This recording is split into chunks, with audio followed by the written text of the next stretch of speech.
bentornati e buongiorno Verona Live, siamo di nuovo in diretta, 12:43 minuti, siamo in diretta sul canale 640 del Digitale e anche sulla nostra pagina Facebook. Io sono Giorgia Preti e qui con me c'è Alessandro Betteghella, presidente dell'Audace Calcio 5 Verona. Buongiorno a tutti, grazie per l'invito, buongiorno. Allora Alessandro, io partirei un attimo dalla storia dell'Audace Calcio 5 perché è una bella storia, io credo.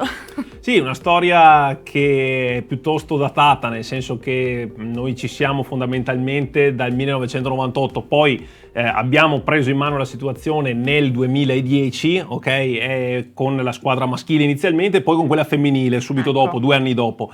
Nel 2017 abbiamo deciso di puntare solo, anzi 2018 abbiamo deciso di puntare solo sulle ragazze, quindi abbiamo praticamente tutta l'attività in rosa e siamo contenti così, anche perché è molto impegnativo. Direi proprio di sì, tra l'altro women power si potrebbe dire qua, perché sì, avete deciso di puntare sulle donne e non è una scelta che fanno tutti, quindi devo dire... No, non è una scelta che fanno tutti, anche perché è una scelta magari inizialmente un po' complicata, però c'è stato il momento in cui noi abbiamo deciso di fare quel passaggio lì che onestamente non potevamo fare in maniera diversa. Tenere in piedi 2 realtà, una maschile e una femminile, certo, a un certo livello, anche sul piano economico diventava difficile. Abbiamo deciso di puntare forte sulle ragazze, anche perché insomma la categoria era già nazionale, quindi a nostro parere è stata la scelta migliore. Ecco, infatti, categoria siete in Serie A praticamente. Sì, assolutamente. Abbiamo vinto il campionato l'anno scorso e quindi abbiamo raggiunto la Serie A, che è un altro sport, un altro livello veramente. E ce ne stiamo rendendo conto perché abbiamo iniziato così, però insomma siamo fiduciosi, abbiamo un'ottima squadra, un ottimo staff, quindi siamo contenti. Beh, questo è l'importante. Ecco, quindi diciamo campionato massima serie, di conseguenza, diciamo molto, molto impegnativo. Qual è la squadra che temete di più? Ma ce ne sono tante, perché chi arriva in questa categoria obiettivamente da neopromossa deve salvarsi o deve pensare di ragionare di salvarsi, almeno per quel che riguarda noi. Certo. Quindi tutte quante, vi sono 12 squadre nel girone comprese noi e le altre 11, ogni partita non è che c'è un risultato scontato, anzi affrontiamo delle squadre settimanalmente che sono molto attrezzate, alcune davvero molto più di noi e anche che hanno delle disponibilità economiche più importanti, certo. Quindi partiamo umili, conosciamo la categoria e poi vediamo che succede il prossimo anno. Se saremo ancora in Serie A me l'auguro assolutamente. Beh, speriamo di sì, insomma. Ecco, tra l'altro siete in diretta praticamente con le varie partite anche su Sky, quindi anche questo, cioè, insomma, vi dà un bel po' di prestigio. Questa è stata una svolta epocale, perché questo sport finalmente si sta affermando in maniera notevole.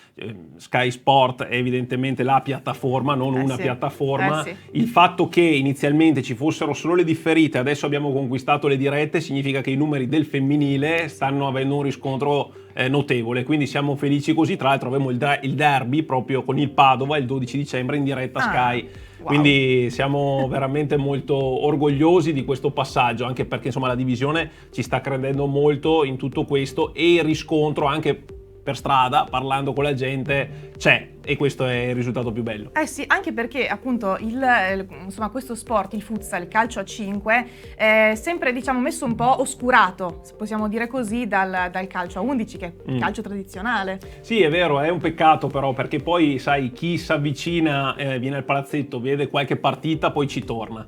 E anche noi abbiamo delle ragazze, per esempio, che hanno avuto dei trascorsi nel calcio a 11 e poi sono passate al calcio a 5 e non sono tornate indietro, perché è uno sport che cattura e cattura non solo le atlete ma cattura anche il pubblico. Noi siamo riusciti anche veramente ad avvicinare tanta gente al Pala Lupatotina dove giochiamo, San Giovanni Lupatoto, un grandissimo rapporto con l'amministrazione di San Giovanni e con la gente di San Giovanni, infatti portiamo sempre tanta gente al palazzetto la domenica.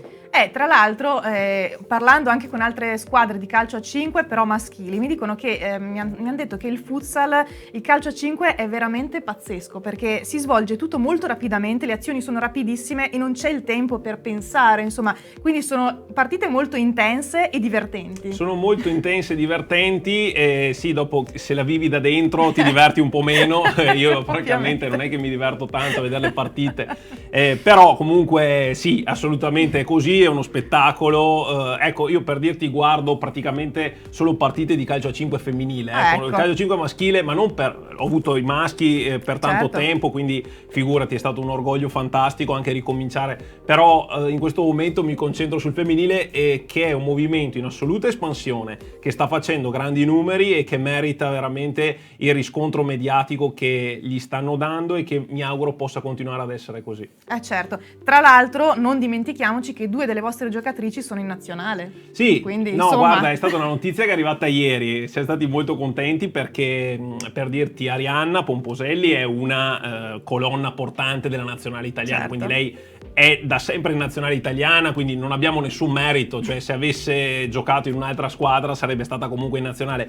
Invece Katia, che ha iniziato con noi, Katia Coppola, ha iniziato con noi a giocare a calcio a 5, è la prima assoluta convocazione nella nazionale di futsal, perché lei aveva già fatto le nazionali giovanili di calcio a 11, però è la prima assoluta di futsal, quindi senz'altro una soddisfazione importante questa. Possiamo solo immaginare la soddisfazione. Ecco, adesso parlando poi del futuro, quali sono gli obiettivi, insomma, della squadra? Gli obiettivi della squadra, preferirei dire obiettivi della società, perché la società intende assolutamente consolidarsi e strutturarsi sul piano economico, sul piano delle persone che lavorano. Certo. Io dico tendenzialmente sempre puoi avere una grande squadra, ma se hai una società debole fai poca strada, a mio parere. Quindi dobbiamo consolidare la società sempre di più e non è facile. Poi chiaro, i risultati della squadra sono quelli che poi alla fine vengono messi maggiormente in mostra, ma prima di tutto consolidiamo la società e diamo un futuro a questa società.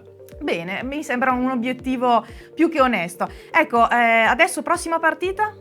Ecco, bene, prossima partita contro le campionesse d'Italia, arriva il Pescara, fu Montesilvano, si chiamava Montesilvano, oggi Pescara, e domenica appunto saranno qui da noi al Pala Lupa Totina alle 16, e quindi è una grande soddisfazione perché intanto confrontarsi con atlete di questa levatura, sono le top mondiali, stiamo parlando veramente di una cosa incredibile, una soddisfazione poterla affrontare. Ecco, poi il livello è quello là, insomma, arrivano loro con lo scudetto qua sul petto, quindi stiamo parlando di qualcosa di fantastico, ma allo stesso tempo impegnativo, puoi immaginare. Assolutamente sì, beh, sicuramente avrete dalla vostra il tifo. Sì, ci sarà, sì, anche perché veramente, come ti dicevo prima, abbiamo tanta gente che ci segue, siamo contenti perché non era facile, noi non siamo di San Giovanni Lupatotto, no? Non siamo di quel territorio lì, però comunque negli anni siamo riusciti veramente a far arrivare gente al palazzetto, a coinvolgerla, e questo ci ha dato soddisfazione perché non era scontato, non era affatto scontato. Assolutamente no.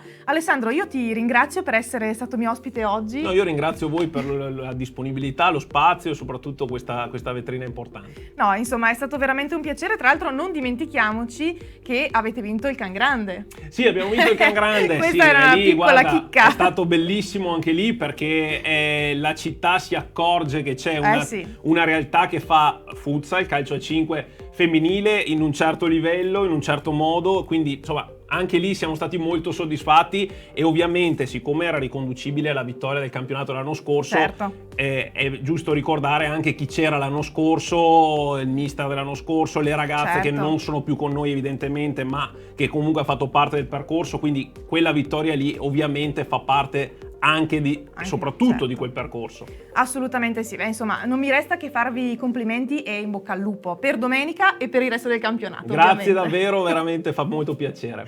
Bene, allora adesso noi diamo spazio alla musica e ci vediamo tra pochi minuti con il nostro ultimo ospite.